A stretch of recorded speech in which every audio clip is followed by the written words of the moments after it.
YouTube channel Shri हरे नमः को like, share, subscribe करें। धन्यवाद। नहीं मानी, किसी हरियाणा के प्रेमी ने गाया दगा किसी का दगा नहीं, आजमा के देख ले, बिना बुलाए आदर ना जाके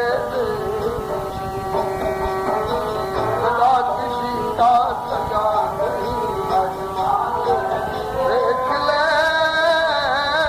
बिना बुलाए आदर ना जाके। इस प्रसंग को सती मोह कहा जाता है।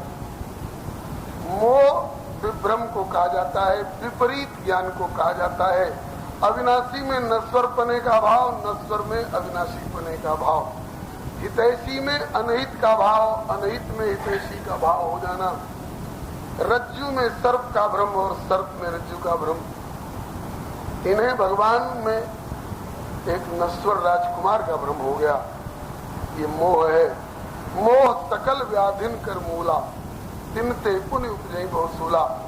सती जी को हठ हो गया, मैं तो जाऊंगी, भले पिताजी ने बुलावा नहीं भेजा है तो क्या, कान में बात पड़ गई तो अवश्य जाऊंगी। आप चलिए, कहा कि मैं तो नहीं जाता। कहा आप न जाए तो मुझे भेज दे। भोलेनाथ ने बहुत समझाया, आपका भी जाना ठीक नहीं होगा। तो भी जब सती नहीं मानी तो शंकर जी ने भेज दिया। कही बेखार जतन बहु रही न दक्ष कुमारी, दिए मुख्य गण संग तब विदा खिन्न त्रिपुरारी। वहां जाने पर बिना बुलाए सती गई, अपमान हुआ भारी। तो जो भी अग्नि तन भस्म किया, अति को पे त्रिपुरारी। फिर महादेव ने वीर भद्रगण भेजा बलकारी, यज्ञ हुआ विध्वंस, दक्ष की जान गई मारी। क्योंकि मूर्ख को नहीं ज्ञान लगे, समझा के देख ले, मिट्टी में मिल जाए अकड़ कोई अकड़ा के देख ले। मूर्ख को नहीं ज्ञान लगे, समझा के देख ले, मिट्टी में मिल जाए अकड़ कोई अकड़ा के देख। भगवान शंकर की विमुखता जिनमें आ गई है, वे दक्ष, कितने भी दक्ष हो, कितने भी प्रवीण हो, कितने भी ऊंचे पद पर बैठे हो, टिक नहीं सकता है। भाई जग विदित दक्ष गति सोई, जस कछ शंभु विमुख के होई। इसके बाद सती का क्या हुआ? दक्ष नंदनी सती देह तज पार्वती तन पाई, जगदम्बा गिरिजा गिरिवर के घर जाई। दक्ष नंदनी सती पार्वती तन पाई, हो जगदम्बा गिरिवर के घर जाई। दक्ष यज्ञ अपमान जान के, जोग अग्नि में तन त्यागा, हृदय अनन्य भाव शंकर प्रति नारायण से वर मांगा। जन्म जन्म प्रभु आशुतोष के चरण कमल दृढ़ अनुरागा। तो कन्या पाए उमा की, सोया भागी हिमाचल का जागा। पिता हिमाचल माँ मैना ने पाई, विपुल बढ़ाई। जगदम्बा गिरिवर के घर जाई, जगदम्बा गिरिवर के घर जाई। गिरिजा के शुभ आगम से गिरिवर का सुकृत पिट फला। जैसे हरि की भक्ति पाए के हरि के जन का होए भला, परम पुनीत अगाध पिता माता का प्रेम प्रवाह चला। दिन दिन गिरजा बाढ़े जैसे शुक्ल पक्ष में चंद्र कला। वैद्या के जोग पिता माता को चिंता छाई, जगदम्बा गिरिजा गिरिवर के घर जाई। जगदम्बा गिरिजा गिरिवर के भगवती सती अब पार्वती रूप में प्रकट हो चुकी हैं, क्योंकि भगवान शंकर के प्रति, राम के प्रति इनकी निष्ठा हो चाहे न हो, लेकिन भगवान शंकर के प्रति इनकी अनन्य निष्ठा है। इसलिए सती मरत हरिसन बर मांगा, जन्म जन्म शिव पद अनुरागा। तेहि कारण हिम गिर गृह जाई, जन्मी पार्वती तनु पाई। वहां जैसे शुक्ल पक्ष में चंद्रमा नित्य वर्धमान रहते हैं, ऐसे ही ये दिव्य देवी भगवती पार्वती निरंतर नित्य वर्धमाना है। ब्याह के जोगी लगने लगी, माता पिता को चिंता हुई, इनका विवाह कहाँ किया जाए, किसके साथ किया जाए। और यह केवल गिरिराज हिमाचल की समस्या नहीं थी, ये समष्टि की समस्या थी।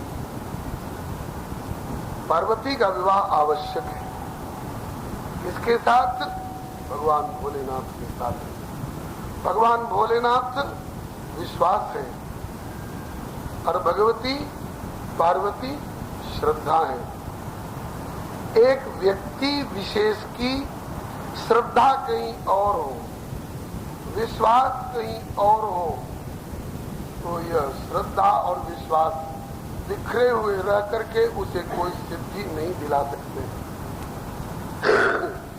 श्रद्धा और विश्वास एक ही जगह होना चाहिए, इन दोनों का गांठ जुड़ा हुआ होना चाहिए। तो व्यक्ति विशेष की श्रद्धा कहीं और हो और विश्वास कहीं और हो, तो व्यक्ति विशेष का काम ठप हो सकता है। और ये व्यक्ति विशेष की श्रद्धा नहीं है, व्यक्ति विशेष के विश्वास नहीं है, समष्टि का विश्वास और समष्टि की श्रद्धा है। समष्टि को समस्या थी, क्या तारक असुर भयो ते काला, भुज प्रताप बल तेज विशाला। तारक नाम का एक राक्षस पैदा हुआ, अजर अमर सो जीती न जाई, हारे सुर कर विविध लड़ाई। बहुत लड़ाई हुई और उस लड़ाई में ते ही सब लोक लोकपति जीते, भय देव सुख संपत्ति जीते। देवता लोग खोखले हो गए, अब क्या करें, जाकर ब्रह्मा जी से तब विरंचन जाए पुकारे, देखे भी सुरलोक दुखारे। ब्रह्मा जी से पूछा देवताओं ने, क्या हम यूं ही रोते रहें? कहा कि नहीं, घबराओ नहीं, तुम्हारी समस्या हल होगी। तारकासुर मरेगा, कैसे मरेगा, कौन मारेगा? कहा कि ये पहले से निश्चित है, कौन इसको मारेगा?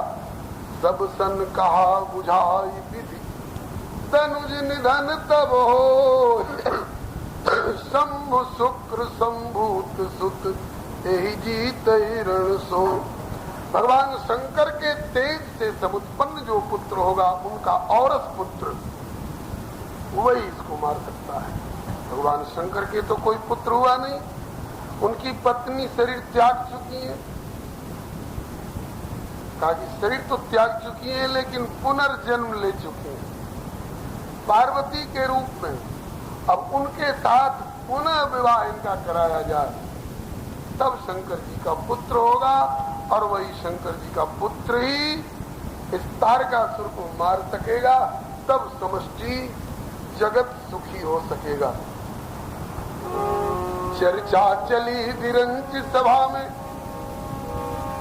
कि ब्याह रचाया जाए जी, तारक के अत्याचारों से विश्व बचाया जाए।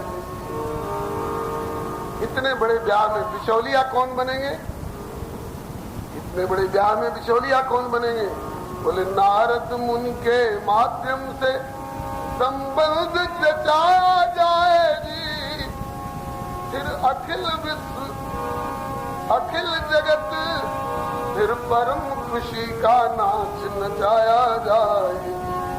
फिर तो अगुआ होके हुए अग्रसर, इधर बिचौलिया कहते हैं, मिथिला में घटक कहते हैं, भोजपुरी और मगध क्षेत्र में अगुआ कहते हैं। तो अगुआ होके हुए अग्रसर श्री नारद मुनिराई, जगदम्बा गिरिजा गिरिवर के घर जाए। जगदम्बा गिरिजा गिरिवर के घर जाए।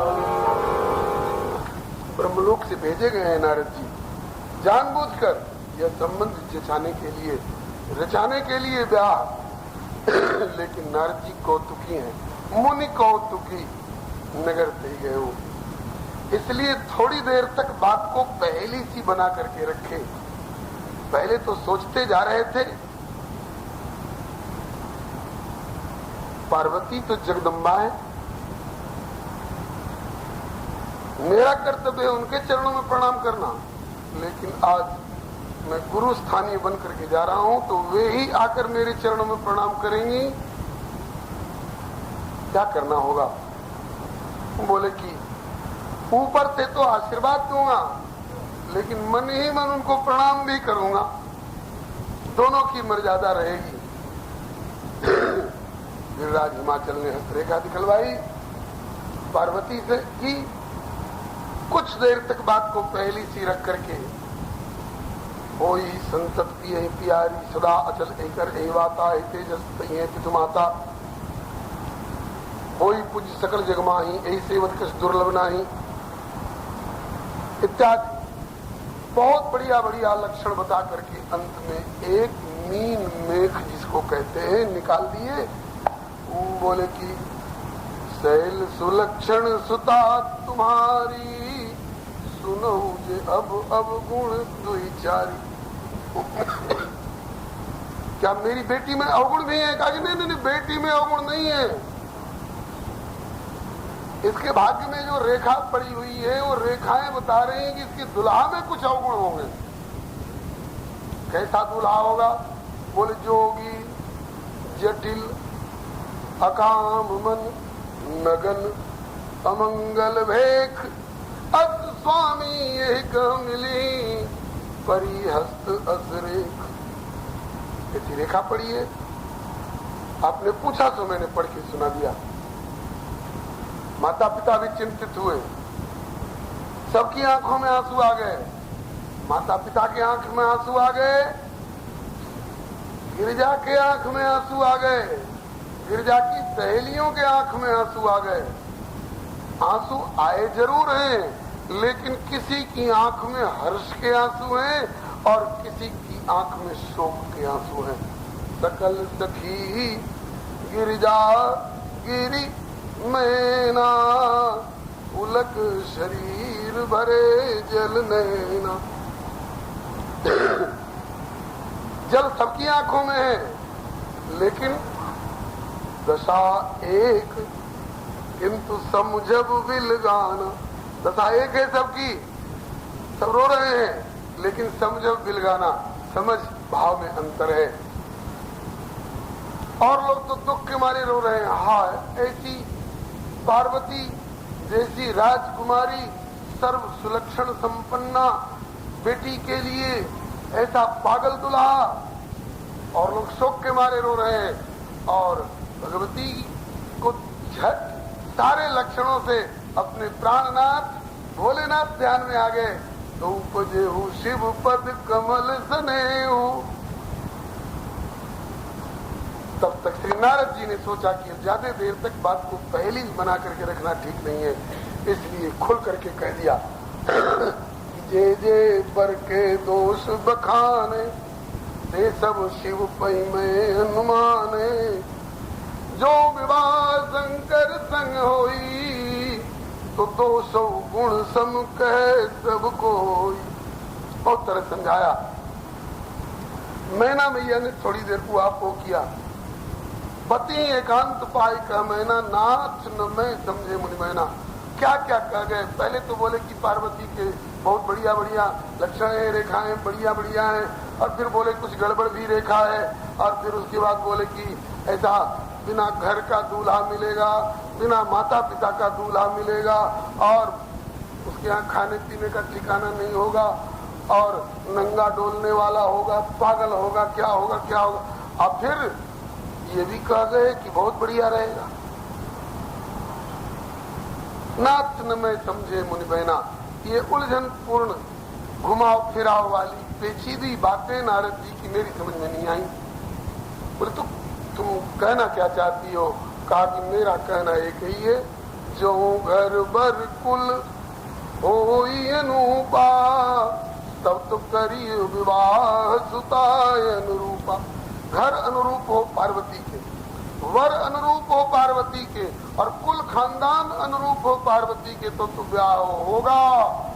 नहीं, घर मिले तो वर नहीं, वर मिले तो कुल खानदान बढ़िया नहीं। तब कहा कि न तो कन्या वर रहु कुंवारी, कल तो मम प्राण प्यारी। उमा मेरी प्राणों से भी प्यारी है। ऐसे वैसे घर में ऐसे वैसे वर के साथ ब्याह नहीं होने दूंगी।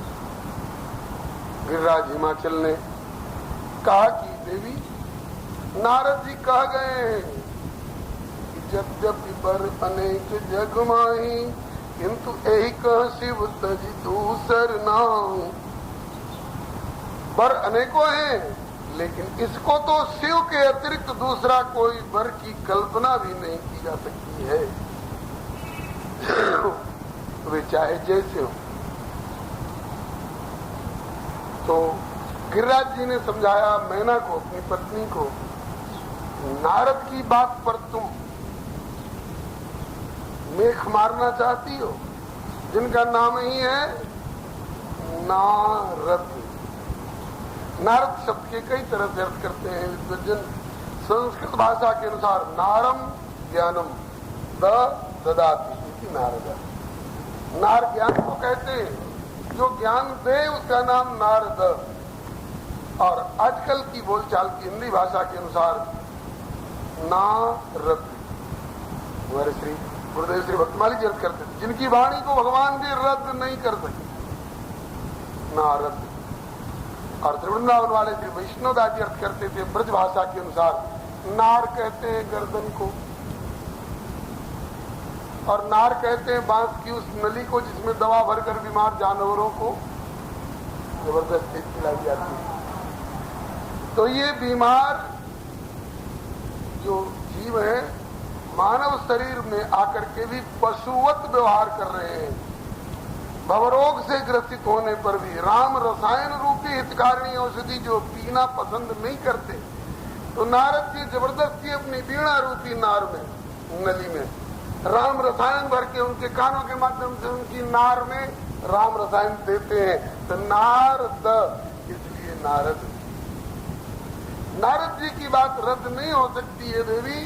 हिमाचल जी ने कहा, बर पावक प्रगटे सचिमाही, नारद वचन अन्यथा। चंद्रमा में से आग प्रकट होना संभव नहीं है, शीतलता मधुरता प्रकट होती है। कदाचित जैसे सूरज लू चला देते हैं आग बरसा करके, ऐसे ही चंद्रमा किसी दिन आग बरसने लग जाए भले, लेकिन नारद जी का वचन अन्यथा नहीं हो सकता है। मतलब कि अगर भला चाहती हो तो पार्वती को सलाह दो, तपस्या करें।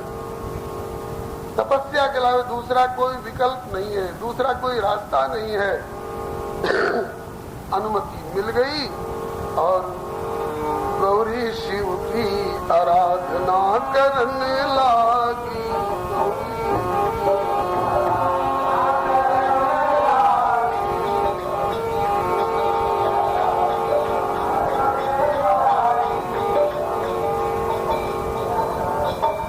शिव की आराधना करने लग गई। बंधुओं, यह श्री शिव विवाह प्रसंग ही इतना अधिक रसमय और अत्यधिक विस्तार वाला है कि कम से कम 3-4 घंटा इन्हीं के लिए चाहिए। और आगे अभी हम लोगों को शायद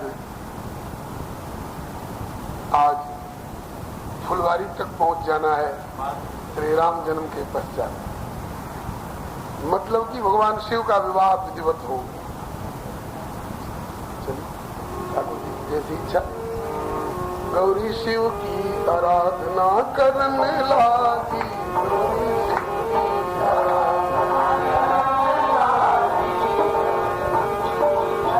अति सुकुमारी अति सुकुमारी पितु मातु की दुलारी प्यारी, अति सुकुमारी पितु मातु की दुलारी प्यारी, भारी तपने आचरण लागी,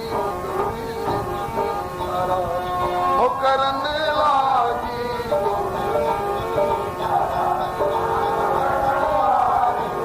हो चाहे विश्वनाथ पति चरण कमल रति, चाहे विश्वनाथ पति चरण कमल रति, मति गति प्रभु पे डरन लागी, आराधना करन लागी।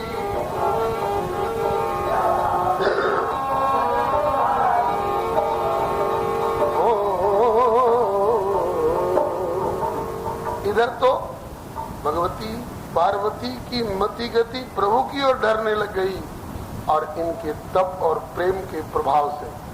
किसी प्रेमी का उद्गार है, तासीर इश्क होती है दोनों तरफ जनाब। प्रेम का प्रभाव दोनों तरफ होता है, तासीर इश्क होती है दोनों तरफ जनाब। मुमकिन नहीं कि दर्द इधर हो उधर न हो। उधर तप की अनोखी रीति, सहज विमल प्रीति, शिव जी के ही को हरन लागी, हो शिव जी के ही को हरन लागी, आराधना करने लागी। शिव जी का हृदय भी बार बार पार्वती की ओर खींचने लगा। यह इनके विशुद्ध प्रेम का प्रभाव है।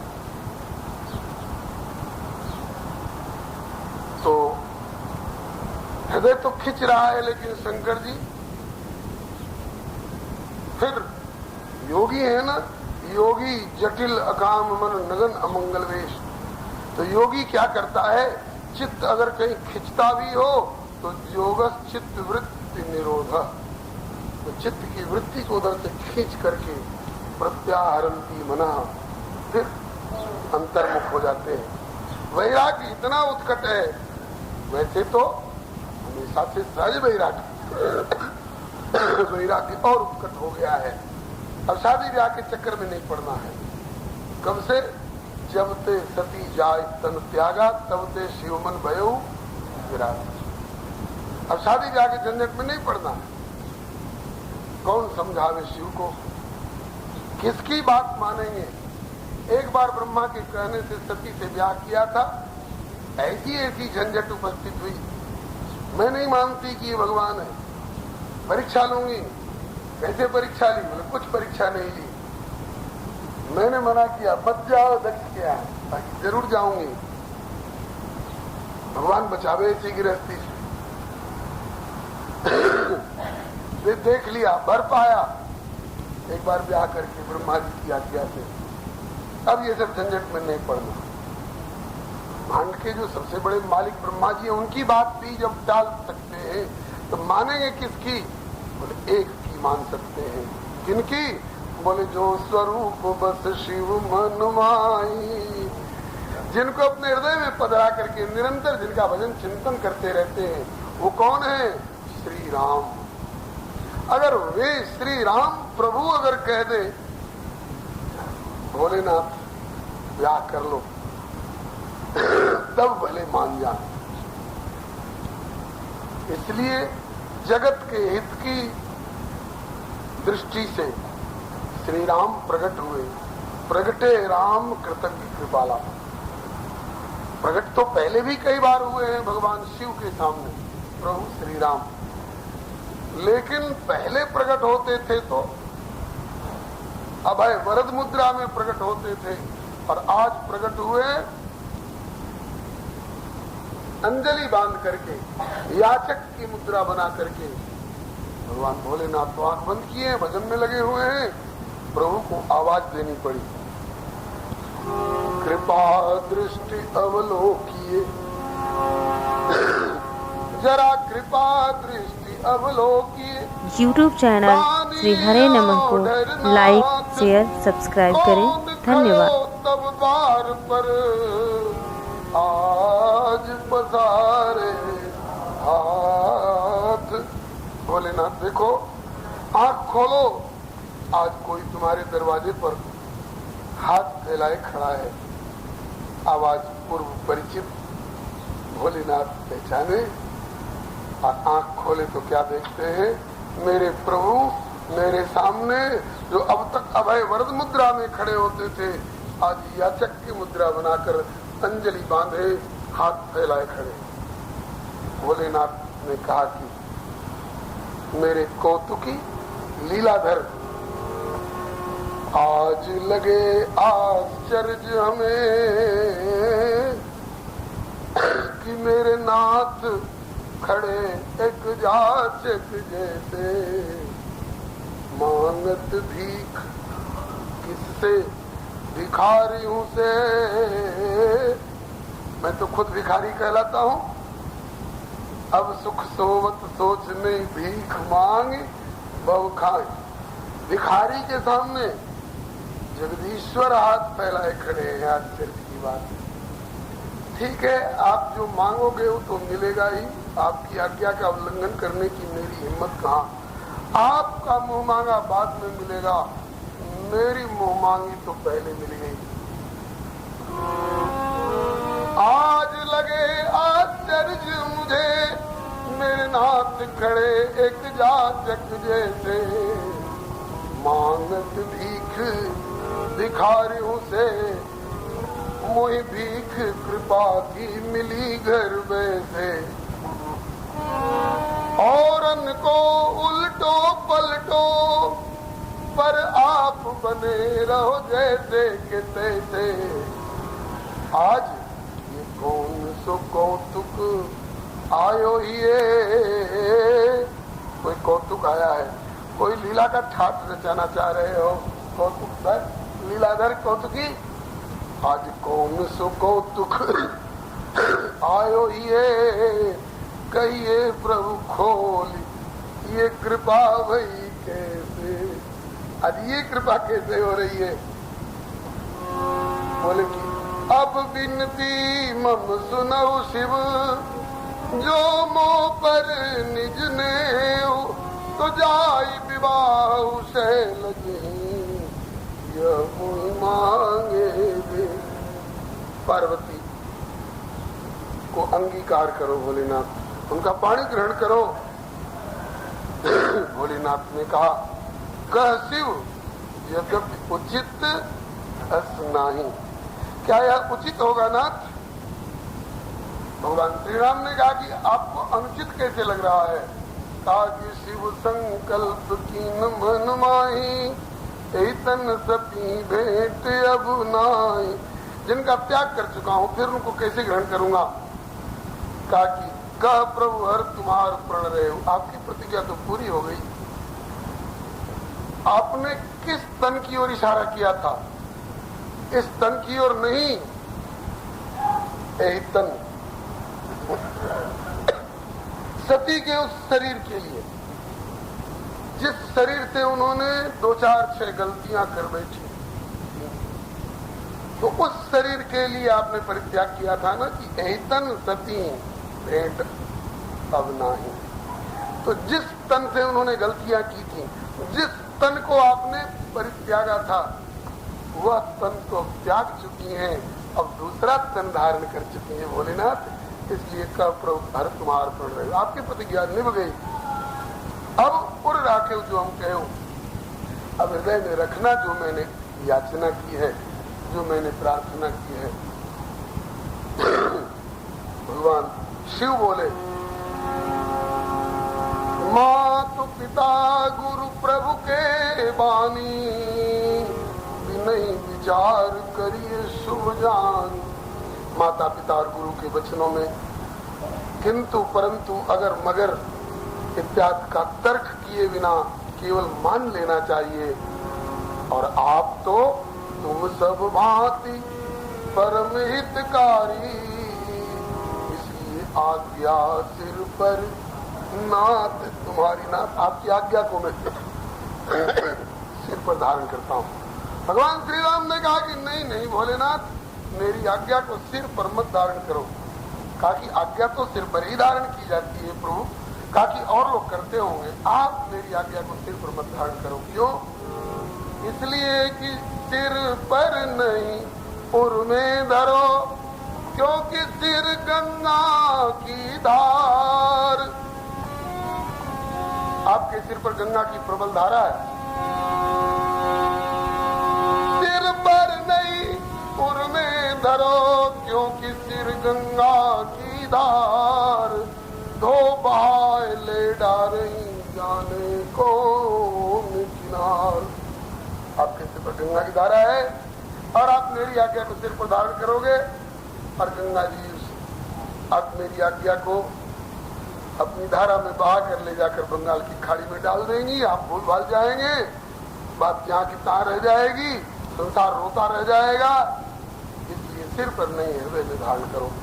कहा कि आपकी आज्ञा को हृदय में धारण करूं, मैं तो आज्ञा को क्या धारण करूं, मैं आप ही को हृदय में धारण कर लेता हूँ। अंतर्धान भय असबाखी, तो शंकर सोई मूर्ति उर राखी। कहा कि अब आज्ञा नहीं, मैं आप ही को हृदय में धारण कर लेता हूँ। कदाचित ध्यान और भजन में भूल जाऊं, भीतर बैठे बैठे फिर याद दिला देता। अनुमति तो मिल गई। नाथ हु के नाथ हरि, मांगे शिव से हट करी। नाथ हु के नाथ हरि, मांगे शिव से हट करी। दीजे बर गौरी के बरन लागी, शिव की आराधना करन लागी।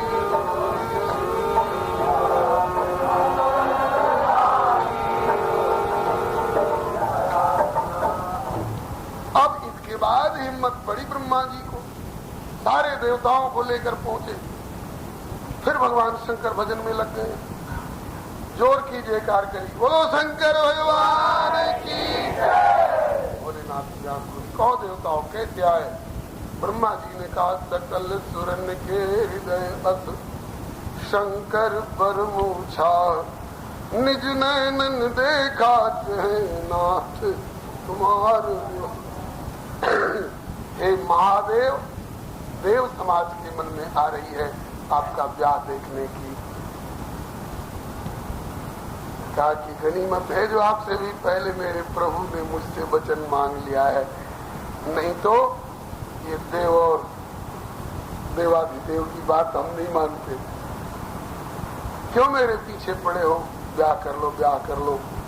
तो देव कहे पाए परी, देखे ब्याह नैन भरी। किस लिए? बोले इसलिए कि होवे सुत, आपके पुत्र का जन्म। किस लिए? बोले होवे सुत तारक मरण लागी। तारकासुर के निधन का कारण बनेगा आपका पुत्र। पुत्र तभी होगा जब आपका विवाह होगा, और जब तारकासुर का निधन होगा तभी जगत सुख पाएगा। तो नारायण प्रभु हर सबही को दिए वर, सुफल मनोरथ फरन लागी। गौरी शिव की आराधना करन लागी। शंकर जी ने कहा ठीक है, जाओ करूंगा ब्याह, लेकिन पहले सप्तऋषियों को भेजो मेरे पास। सप्तऋषि आए, आज्ञा भोलेनाथ। कहा कि पार्वती पे जाए तुम प्रेम परीक्षा ले, पार्वती के पास जाओ और जांच करो पार्वती के हृदय का तार पहले ही जैसा बोल रहा है। मेरे प्रत्येक वचनों में तर्क वितर्क कुतर्क है या उनकी निष्ठा विशुद्ध हो चुकी है। श्री सप्तऋषियों ने कहा कि भोलेनाथ जाएंगे हम लोग परीक्षा लेने के लिए, लेकिन हमें खतरा दिख रहा है। क्या पार्वती के प्रेम की परीक्षा लेने के सिलसिले में आपकी निंदा करनी पड़ेगी अपने मुख से? क्या हानि है? कहा कि आपकी निंदा करने वाला नरकगामी होता है, पाप का भागी होता है। शंकर जी ने कहा कि मैं कह रहा हूं ना, इसलिए जाओ और अनुमति दे रहा हूं कि इतनी देर के लिए चाहे मेरी कितनी भी निंदा कर लेना, तनिक दोष स्पर्श नहीं करेगा, मेरी तरफ से छूट है। मगर इसका ख्याल जरूर रखना कि वह निंदा के शब्द केवल वाणी में हो, हृदय में न हो। सप्तऋषि लोग गए और जाकर के पार्वती जी के प्रेम की परीक्षा लिए। उन शब्दावलियों को मैं व्यक्त नहीं करूंगा, हैं तो बड़े रसमय, बड़े भावमय, लेकिन समय के संकोच से आज जनकपुर तक पहुंचना भी है। इसलिए कुछ आपकी हम मान लें, कुछ हमारी आप मान लें। सप्तऋषियों की परीक्षा में अच्छा वैसे पारायण 5 ले रहे हैं। गिरिजा की परीक्षा है तू आए ऋषि साथ, कहे आड़ी टेढ़ी बात, बोले कि नारद की चाल हमें तनिक ना सुहात। घर को उजाड़न जगत में विख्यात, बोले आड़ी टेढ़ी बात। दीनी बहकाए तप करो दिन रात, त्याग नींद भूख प्यास तात मात भ्रात। सब छोड़ दो और तप करो। नारद की तो पुरानी आदत है, लेकिन इनको तो कम से कम अपने हित अनहित का विचार करना चाहिए। लेकिन ये भी कैसी भोली वैसे ठग को पतियात, शिव से बौड़ा बरते व्यर्थी विकात, कहे आड़ी टेढ़ी बात। क्या है शिव के पास? जाति ना जनेऊ, शंकर मिश्र हैं कि शंकर पांडे हैं कि वर्मा हैं कि शर्मा हैं कि गुप्ता हैं, कोई बता सकेगा? बता सका है आज तक? पूछा जाता है लड़के की नंसार कहाँ है, कुल खानदान बढ़िया समझने के लिए। शिव जी भी बता सकेंगे कि उनकी नंसार कहाँ है? जाति ना जनेऊ नहीं कुल गोत नात, और तो और अजी घर ना मकान जिनके पिता है न मात, कहे आड़ी टेढ़ी बात। हैसियत बोले डमरू बजाए भीख मांग मांग खात, खाते भी हैं कोई लड्डू पूड़ी कचौड़ी समोसा चाट पकौड़े खाते हैं थोड़े।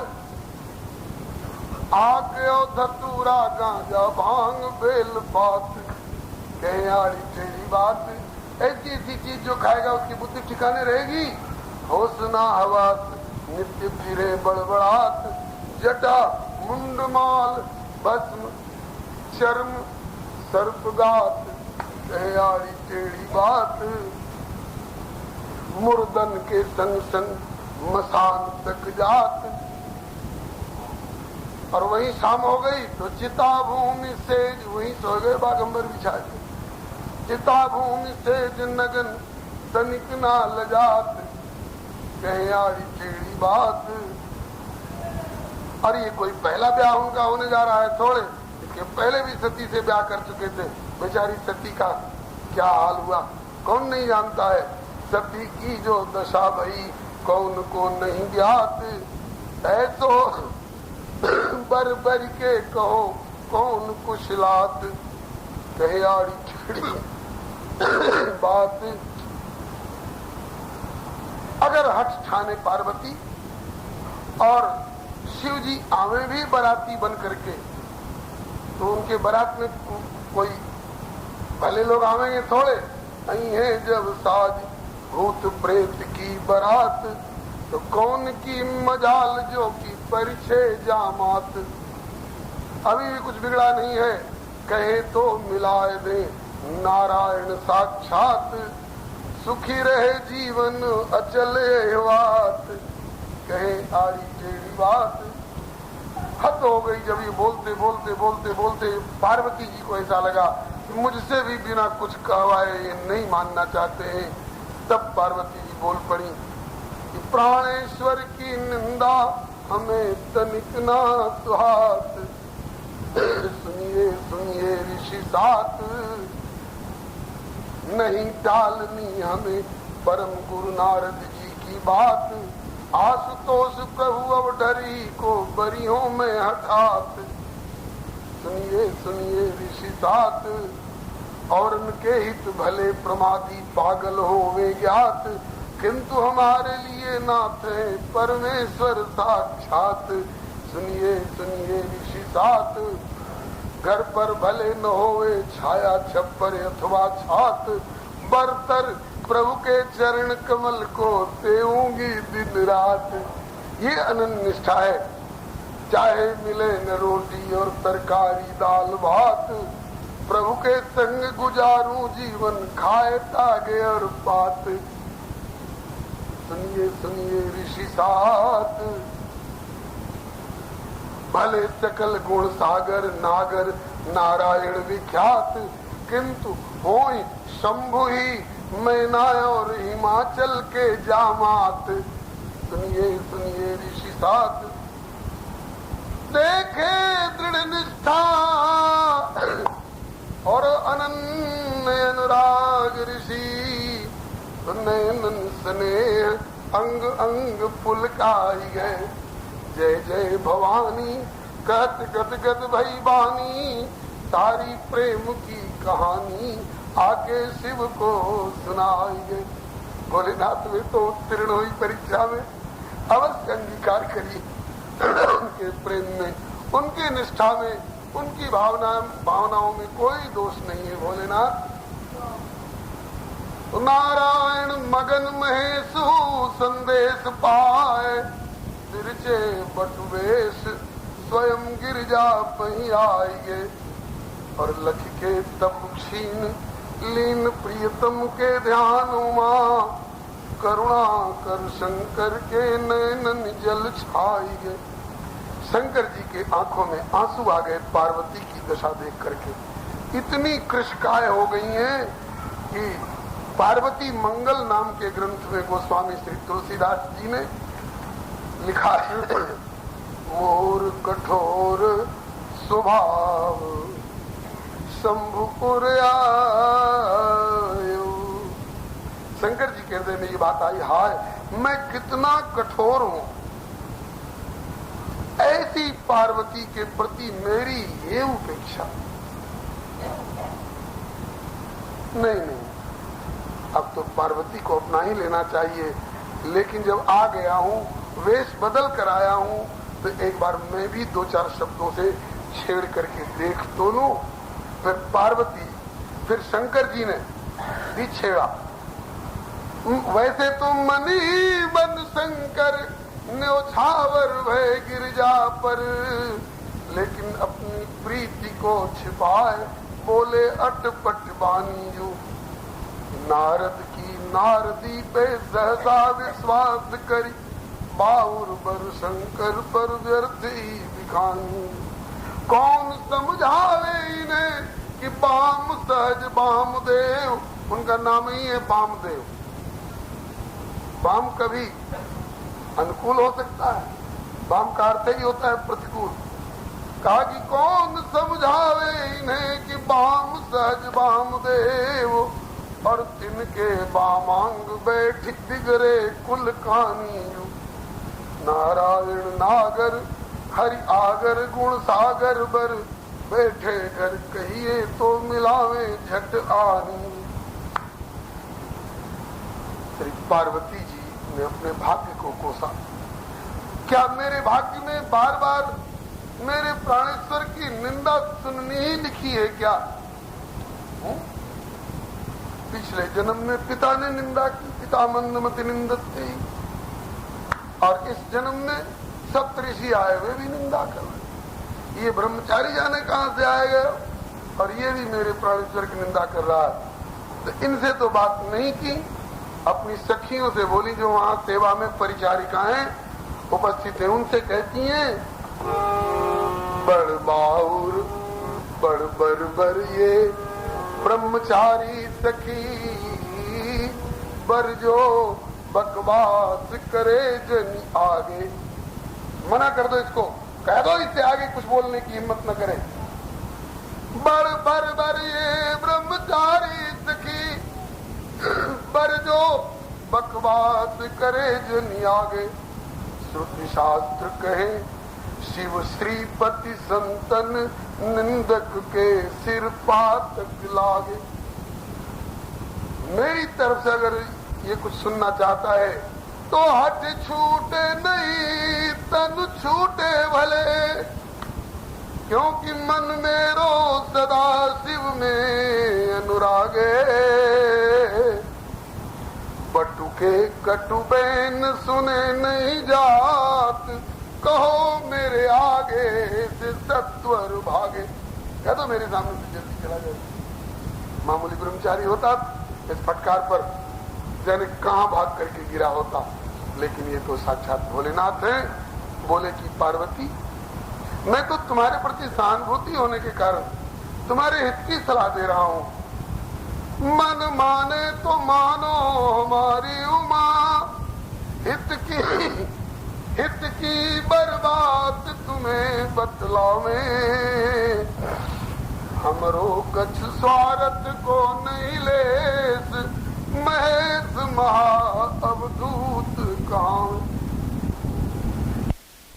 YouTube चैनल श्री हरे नमः को लाइक, शेयर, सब्सक्राइब करें। धन्यवाद।